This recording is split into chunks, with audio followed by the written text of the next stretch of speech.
एक दिन सवेरे 8 बजे मैंने अपने शहर से दूसरे शहर जाने के लिए निकला। मैं रेलवे स्टेशन पर पहुंचा, पर देरी से पहुंचने के कारण मेरी ट्रेन निकल चुकी थी। मेरे पास दोपहर की ट्रेन के अलावा कोई चारा नहीं था। मैंने सोचा कहीं नाश्ता कर लिया जाए। बहुत जोर की भूख लगी थी। मैं होटल की ओर जा ही रहा था, अचानक रास्ते में मेरी नज़र फुटपाथ पर बैठे दो बच्चों पर पड़ी। दोनों लगभग 10 से 12 साल के रहे होंगे। बच्चों की हालत बहुत खराब थी। कमजोरी के कारण अस्थि पंजर साफ दिखाई दे रहे थे। वे भूखे लग रहे थे। छोटा बच्चा बड़े को खाने के बारे में कह रहा था और बड़ा उसे चुप कराने की कोशिश कर रहा था। मैं अचानक रुक गया। दौड़ती भागती जिंदगी में पैर ठहर से गए। जीवन को देख मेरा मन भर आया। सोचा इन्हें कुछ पैसे दे दिए जाए। मैंने उन्हें 10 रुपया देकर आगे बढ़ गया। तुरंत मेरा मन में एक विचार आया, कितना कंजूस हूं मैं। 10 रुपये में क्या मिलेगा? चाय तक ढंग से न मिलेगी। स्वयं पर शर्म आई, फिर वो वापस लौटा। मैंने बच्चों से कहा, कुछ खाओगे? बच्चे थोड़ा असमंजस में पड़ गए।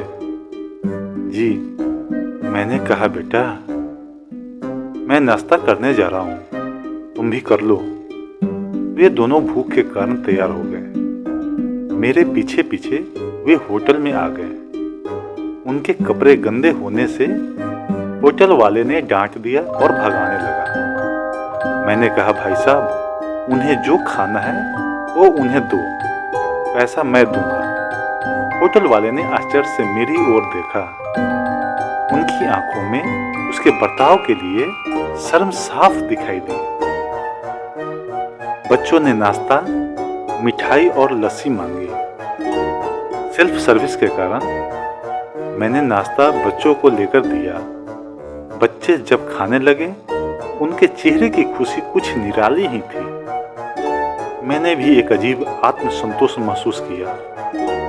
मैंने बच्चों को कहा, बेटा अब जो मैंने तुम्हें पैसे दिए हैं उसमें से 1 रुपये का शैम्पू लेकर हैंडपंप के पास नहा लेना और फिर दोपहर शाम का खाना पास के मंदिर में चलने वाले लंगर में खा लेना। मैं नाश्ते का पैसा चुकाकर फिर अपनी दौड़ती दिनचर्या की ओर बढ़ निकला।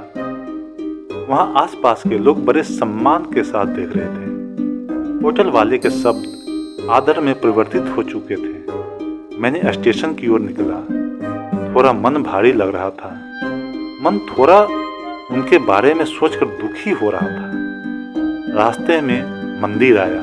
मैंने मंदिर की ओर देखा और कहा, हे भगवान आप कहाँ हो? इन बच्चों की ये हालत, ये भूख देखकर आप कैसे चुप बैठ सकते हो?